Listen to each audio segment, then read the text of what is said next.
I'm too small for camera companies to send me test lenses, which means I can only test out what I own or what I can borrow. So when I had a phone call yesterday from fellow photographer Paul, hello Paul, I was excited to hear his news. He's bought a new lens, a Zeiss 50mm f2.8, and he reckons it's the sharpest lens he's ever used. And even better news, he thinks we should go out and try it out. Now that is a great idea.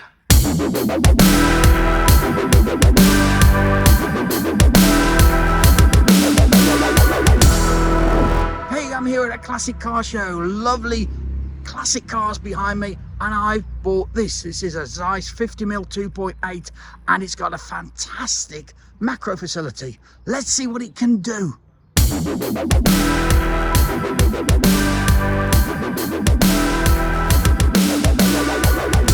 Hey, if you're new to the channel, you're very welcome, but you need to know my lens tests. They're just taking pictures with cameras. No lens charts, chromatic aberration, barrel distortion, nothing like that. I just take pictures. If you like them, great. If you don't, no problem. I won't be telling you if this lens is any good or not. Oh, there's me on the shadow. Sorry about that. I'll just show you the pictures that I take, and it's for you to decide. You decide whether you like the look of the lens or not. I'm not going to, I'll pass an opinion, but that's about it. We'll start with a couple of general run and gun pictures of cars arriving, and as you can see, it's plenty sharp. This is a 50mm lens, so on an APS sensor like the Fuji, it's a 75mm. So really aimed at portrait photographers, I would have thought, but hey, let's get creative. There we go. The buttons on the leather seat, and I've done this because I want to straight off get on with the macro. I want to get some closer in shots. So let's take a picture of this light fitting. Not very close, you might say. Well, you'd be right, but let's go macro with it. Boom! Look at that. It's amazing. You can even see the pitting on the metal here where it's been cast. Look, that's really, really good. And, you know, it's really getting in quite close, which is why this lens is so big. Look, we've managed to get the lens so close. We're right in front of this area here, just like a centimetre away, to get that shot. Really, really nice. Let's have another go. Let's try the handle on this red car here.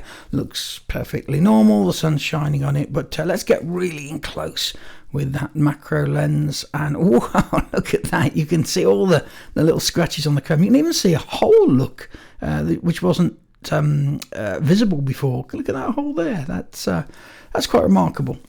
Look, I'm no macro photographer. I'm a pro photographer, but I just do general corporate photography. This is fun for me, just to be able to zoom into things. That's a 50mm look of a Porsche wheel. So let's go a little bit closer. Let's bring the camera into there. That's nice and sharp, isn't it? But, you know, we can just keep going close. I'm sure you macro photographers will have something to say about this lens. Is it good or not? Or are there things that you use better? Because this is great fun to me. I'm going to go one more. Let's go one more. Oh, yeah. We start to see some. I think we can get even closer. Let's get it right up to the badge. See what we can do. Come on. Oh, look at that. You can see even the milling on that badge and the varnish. That's amazing, isn't it? But I'm going to have to put it the right way up, look, so I can see it. That car was parked with the Porsche badge upside down, so that's what it's like. It's just a bit of fun, isn't it? It just adds another element. But let's be more creative with the 50mm end.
macro on this. Really getting in close, enjoying it. Well, if you like to try something else, I've got the exact opposite. What you got?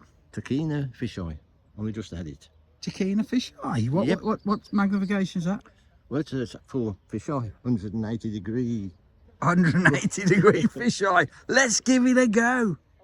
Whoa, so that's what 180 degree vision looks like. Wow. Let's see if I can get a little bit more square on to some cars and do a wide field shot. There we go with the Porsche at the front. That's like, oh, they even got Paul look on the left there taking a picture of it. Let's go black and white. Let's go a little bit closer in. It's manual focus, so a little bit tricky there, but with this kind of magnification, it should have so much depth of field. Let's get at the front of a sports car. Look, I really like that. That's good, isn't it? We need a blue sky on that one, really. Let's go the other way, the back of the car. Woo! Yeah, there's the blue sky. That's a wacky pictures with this lens, isn't it? You can have some fun, can't you? So what do you think, Bill?